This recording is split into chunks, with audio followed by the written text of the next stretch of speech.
Խաղաղություն Աստծաշահորդ։ Խաղաղություն ձեզ։ Այսօր էլ կկարդանք նույնպես հարց պատասխանենք էլի, բայց ճիշտ ասած չկարողացա հասկանալ հարցը թե մեկնենք թե ոնց ուղղակի գրած է կարդացեք Հովհաննես 4:3 խոսք։ Այսքան բան։ Առաջի Հովհաննես 4:3 խոսք։ Կարդանք։ Կարդանք, իդի թվարդը մեկնելու նպատակով են գրել։ Այդ ուղղությամբ որ մեկնեք խոսանք էլի։ 4-րդ գլուխ 3-րդ, հա։ 3-րդ խոսքը։ Կարդամ, սիրելի հարցնող։ Առաջ Հովհաննես 4 գլուխ 3-րդ խոսքը։ Եվ ամեն հոգի, որ չի խոստովանում Հիսուս Քրիստոսին մարմնով եկած, Աստվածանից չէ, եւ նա ների հոգին է, որ լսեցիք թե գալիս է, եւ հիմա արդեն աշխարհքումն է։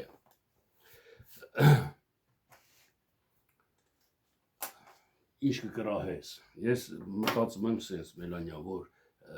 մեր խոսքերից, որ հոգևոր է, մեր մեջ Աստված, երևի սրանից ելնելով կարդացեք այս տողը, տեսեք, որ հա ու հասկացեք։ Հա, որ դա դες չի sense, սիրելի հարցնող, սիրելի լսողներ, սիրելի հավատքի ժողովուրդ։ Լավ, այս թեմայի վրա ես մի քանի հատ հարցեր եմ անել, խոսենք այդ հարցերի մասին, հիմի կարճ այս մասին, էլի, ով չի խոստովանում Հիսուս Քրիստոսին մարմնով եկած, ով չի խոստովանում, նա ների հոգին է։ Այսինքն Քրիստոսը մարմնով է գալի, ինքը մարմին չի, մարմնով է գալի։ Ինքը հոգի է։ Այսօր եթե Քրիստոս քո մեջ է, քո մարմնով է եկել Քրիստոսը, այսինքն դու քո մարմնով պետք է ցույց տաս Քրիստոսին։ Սրա մեկնությունը սա է։ Այսօր եթե իմ մեջ է եկել Քրիստոսը, Քրիստոսը եթե մի հատ լինի գա ինքը մարմնով, երկնքից մարմնով սենց իշնի, այսօր ոնց եք համարձակվում ասեք Քրիստոսը իմ մեջ է, Քրիստոսը սենց արեց, ինձ ուժ տվեց եւ այլ եւ այլ։ Քրիստոսը խոսքն է ասում, օծությունն է ասում, որը կենթանի Աստծո պատկերն է, սենց է գրված Աստվածաշնչի մեջ։ Եթե այսօր Քրիստոսը քո մեջ է, եկել է քո մեջ, դու ընդունել ես իրան, ինքը մարմնով պետք է գա։ Այսինքն եթե եկել է քո մեջ, դու մարմնով պետք է արտահայտես Քրիստոսին։ Դու պետք է քո բարիությամբ, հեզությամբ, խոնարհությամբ, ոնց է Քրիստոսը ասո գառը, դու քո մարմնով պետք է Քրիստոսին, մարմնով եկած Քրիստոսին պետք է դիմավորես։ Պետք է պաշտես, պետք է օրհնես, պետք է գործես այն քո մարմնով։ Նայ, ես Հակոբոսի թղթերի մեջ գրված է, եթե տենաս եղբայրդ սոված է կամ ծարավա կամ մի բանի կարիք ունի ու ասես գնա կերու կշտացի կամ հատնվի, տաքացի, ինչ օգուտ կտաս, եթե մարմնով չանես դա։ Առաքյալն ասում, եթե Քրիստոսը մենակ խոսքերով լինի, դա չի, մարմնով է եկել ինքը։ Եթե տենում է սոված է, մարմնով պետք է օգնես իրան, պետք է հագցնես իրան։ Սա այս միտքն է, սիրելի քուրս եւ եղբայրս։ Աստվածաշունչը պահանջում է մարդուց հասկացողություն, այսինքն Սուրբ Հոգի, եթե դու ընդունում ես, նա հասկացողություն է Սուրբ Հոգի, սրբության հասկացողությունն է, որը պետք է մեզ սովորացնի։ Ես մենակ ասեմ, սիրում եմ բոլորի, ես հիշում եմ նորահավատ ժամանակս մի հատ եղբայր կար, սիրում եմ բոլորից, սիրում եմ, բայց նմեր են եղբայրը սենց արեց դրանց ընտանիքի մեջ սենց դա մարմնով եկած չէր, Քրիստոսը մարմնով տես չէր անը։ Ուղղակի խոսքերն էր իր բերանից դուրս գալի, բայց Քրիստոսին մարմնով եկած, ով չի ընդունում, ների հոգին, այսինքն հպարտությունը։ Թե աշխատի ապրելի էլ ինչ կերցնեմ իրան, հպարտությունն է։ Ես մարդուն մեղավորա ոնց չգոռաս վրեն։ Դες մարմնով չի ուզում Քրիստոսը գա իր մեջ, որ հեզության հոգիով խոսա կամ դիմավորի։ Այսինքն արտահայտում է Քրիստոսին մեր մարմինը, այլապես մենք խոսքերով կնենք փարիսեցի կամ դպիր։ Կասենք, բայց սրտով հեռու կնենք Աստվածանից, գործերով հեռու կնենք Աստվածաշնչից։ Այս կասեի ես, տեսեք, սրա վրայով էլի որպեսզի ավելի պարզ լինի, սիրելի հարցնող։ Եթե էլի անհասկանալի բաներ կլինի, էլի ասեք, գրեք, որտեղ այս Աստվածաշնչի ամեն մի խոսքը մեծ խորը լայն հասկացողություն ունի։ Մի խոսքով չի, սենց է, գրված է ու վերջ։ Ոչ, գրված է նաև խորությունից խորություն կա, ինչի համար եւ այլ, լիքը տարբեր բաներ կան, սիրելի հարցնող, սիրելի քուր աղբերներ, որ պետք է հասկանալ եւ մեր հասկացողությունը մարմնով եկած պետք է լինի, Քրիստոսը պետք է մեր մարմնով գա։ Ես պետք է մարմնով հեզ լինեմ, խոնարհ լինեմ, Ոչ թե բառերով, բայց մարմնով ծեծեմ, գոռամ, հայհոյեմ կամ եւ այլ։ Ոչ, մարմնով է եկել Քրիստոսը։ Կենթանի Աստծո պատկերն է, ասում է Քրիստոս, այսինքն Աստված սեր է։ Սիրո մարմնով այսօր մենք ամեն մի հավատացյալները սիրո մարմնով ենք։ Լավ, որպեսի բան չանեք, ես իմ համար ներհանած Աստվածաշնչյան կարդամ ամենքի շինության համար, որ ավելի խորը, ավելի պարզ լինի։ Մատթեոս 13-րդ գլուխ Մատթեոս 13-րդ գլուխ 10-13 խոսքը։ Եվ աշակերտները մոտ գալով ասեցին նրան. Ինչու առակներով ես խոսում նրանց հետ։ Նա էլ պատասխան տվավ եւ ասաց նրանց, որովհետեւ ձեզ տրված է երկնքի արքայության խորհուրդները գիտենալ, բայց նրանց չէ տրված։ Ում երբ որ շատ ժողովուրդ հավաքվեցին Քրիստոսի մոտ, երբ որ առակներով էր խոսում, նրանք չէին հասկանում, մենք շատ ժողովուրդ հավաքվեցին, որը Քրիստոսից հեռու էին։ Արդեն իրանց համար Քրիստոսը դարձավ առակ։ Այսինքն Քրիստոսը խոսում էր, բայց իրանք չէին հասկանում։ Խոսքը լսում էին, բայց չէին հասկանում խորությունը։ Սրա համար աշակերտներին ասեց, ձեզ տրված է որ հասկանալ, բայց օտարներին տրված չի։ Ովքեր են օտար, ովքեր Քրիստոսին մարմնով եկած չեն ընդունում։ Նրանք օտար են։ Ովքեր սրբությանը, ովքեր սիրուն, հպարտանում են իրաց մեջ, ես եմ հավատացյալ, ես եկեղեցի մեջ եմ, նրան տես, ինքը չի հետ։ Իսկ Քրիստոսը զոհվեց դրանց համար։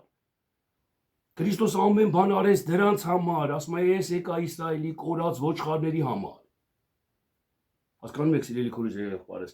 իսկ ով չի գալի Իսրայելի կորած ոչխարի համար, ով հպարտավ, դա ներն է, որը մարմնով չի գալի։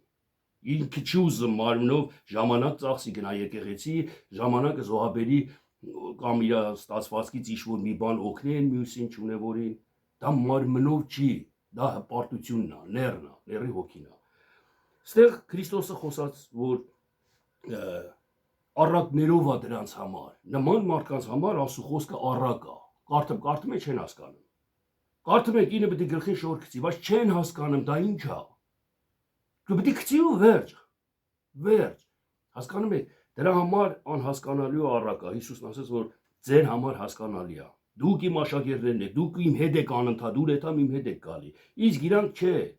լսում են Աստծո խոսքը, մեկը նեղությունից է գալի, մեկը որ իր գործը հաջողվի դրա համար է գալի, մեկը մի ուրիշ նպատակով է գալի,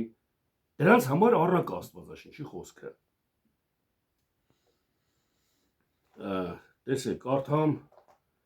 հաջորդ համարը, որ հանել եմ Աստվածաշնչից, Առաջի Տիմոթեոս 3-րդ գլուխ 16-րդ խոսքը։ Սա Աստվածաշնչյան սա բոլորիս հայտնի տեղա սիրելիներ խորհուրդը, որն Աստվածպաշտության խորհուրդը, առակը, խորհուրդ առակ, համարյա նույն բանն են, ինչի համար, որտեղ առակներով, խորհուրդներով է խոսում Աստված, մարդկանց հետ, եւ հայտնապես մեծ է Աստվածպաշտության խորհուրդը, Աստված հայտնվեցավ մարմնում, մեր մեջ մարմնով եկավ, հայտնվավ մարմնում, Աստված, արդարացավ հոգով, հոգով է արդարանում, Աստված ներսն է տենում քո ներսի արդարություն, բարությունն է տենում, որտեղ եթե քո ներսը չարդարանա Աստծո առաջին, մարմինը չի կարա գործի, թեկուզ գործի էլ, բայց ներսը չլինի Աստված եկած չլինի, ուղղակի դու գործես, որովհետև սաղ այդ բարի բան անում են, ես էլ անեմ, սաղ այդ մեն պաշտամունքի ես էլ եմ, եթե դա տենց անես, Աստվածանից ընդունելի չի լինի դա, որովհետև դա ցույց ես տալի մարդուն, բայց հոգին ներսն է, որը մարմնով է գալի, արդարանում է հոգով, հոգին է արդարացնում քո մարմնի արած չարած գործերը։ Ու երևցավ հրեշտակներին։ Հրեշտակները մարդիկ են, հավատացյալ մարդիկ են, որոնք հրեշտակներն են, մենակ հավատացյալներն են տենում այդ իրավիճակը, որ Քրիստոսը մարմնով է եկել։ Անհավատ մարդը չի տենում դա։ Անհավատ մարդը սպասում է, որ երկնքից պիտի մարմնով, թրաշով մի հատ ջահել տղա իջնի։ Չի տենում։ Իսկ հավատացյալները տեսնում են, երևում է հրեշտակներին, հոգևորներին, հրեշտակ բնագրով թարգմանվում է ծառայող։ Մենք երբեմն հրեշտակի դերում ենք կրնում, ծառայողի դերում ենք կրնում։ Մենք էս մյուսին ծառայում ենք։ Աստված մեզ ասում է գնա այս մարդը տկար է, իր համար աղոտ կարա, իր համար խոսա։ Ասա այդ չարությունը մի արա, մենք այդ անում ենք հրեշտակի դերում ենք կրնում։ Հասկանում եք, երբ որ Քրիստոսը մահացավ, հարություն առավ, 40 օր շրջեց երկրի վրա, սենց է գրված Աստվածաշնչի մեջ, ու այդ 40 օր ասում է մենակ սուրբերին երևաց, մենակ հրեշտակներին երևաց։ Եթե մեկը տեսնես խոնարա, հեզ, ասո խոսքը կատարում է, սիրով է, չէ, անհավատ մարդը չի տենում դա։ Անհավատ մարդն ասում է, «Էս շա, հիմար ալ ընդ է, արա քրֆես ցեն չանես գնաց»։ Կամ հələ տես գողացան իրանից ինքը օրհնեց, օրինակի համար եմ ասում։ Չեն տենում անհավատ մարդիկ այդ սրբությունը, բայց հրեշտակներին երևում այդ սրբությունը։ Ովքեր հավատք ունեն ասում, անդեպ տենում են այդ սրբությունը։ Սա է Աստվածաշնչյան խորհուրդը։ Քարոզվեցավ հեթանոսներին։ Եվ քարոզում են հեթանոս նշանակում է դեռ հավատքի չեկած մարդիկ։ Հեթանոս, որ պաշտում են ուրիշ աստվածների, իրանց տգիտության հետևից են գնում։ Քարոզվում է իրանց։ Աստվածաշնչյան խորհուրդը սա է, որ քարոզես։ Իսկ քարոզելը ո՞նց պետք է քարոզես։ Վերանով, մարմնով։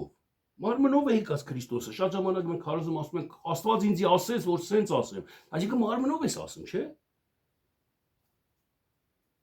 Քարոզվեցավ հեթանոսներին, հավատացվեցավ աշխարհքումը եւ վերացավ փառքով։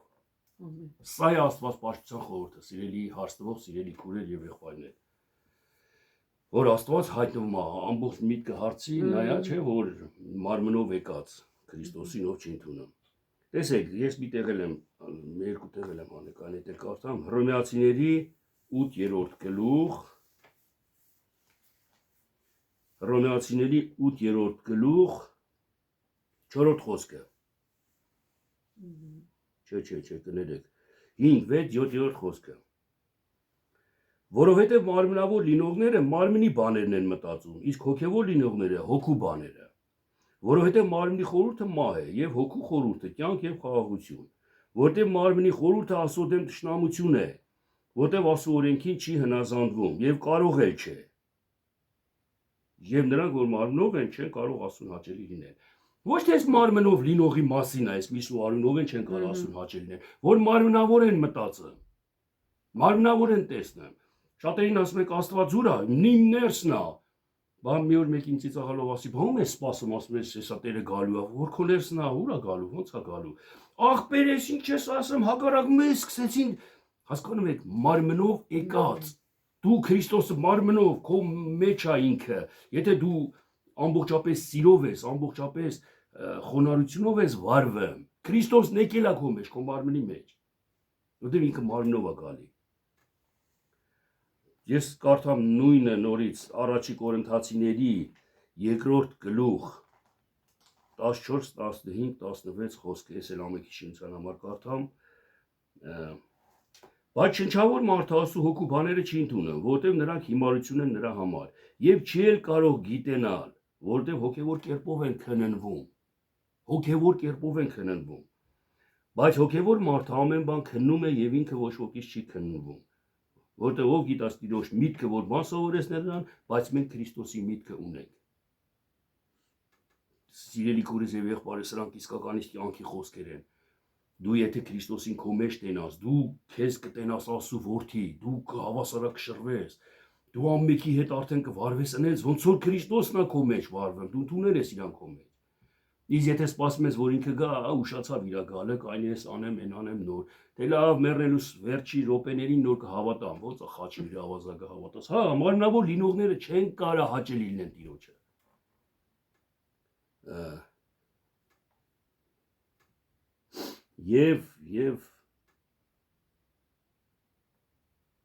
Եվ վերջ, այսքան է։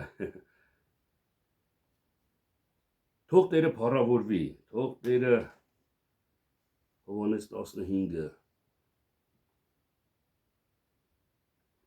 Հովհաննես 15-րդ գլուխ 4-րդ խոսքներ կարդամ, ամենքի շինության համար ես եմ նշեի մոտ։ Կացեք ինձանում եւ ես ձեզանում, ինչպես որ ճուղն իր անձիցը կարող չէ պտուղ բերել, եթե որդումը չմնա, այնպես էլ դուք,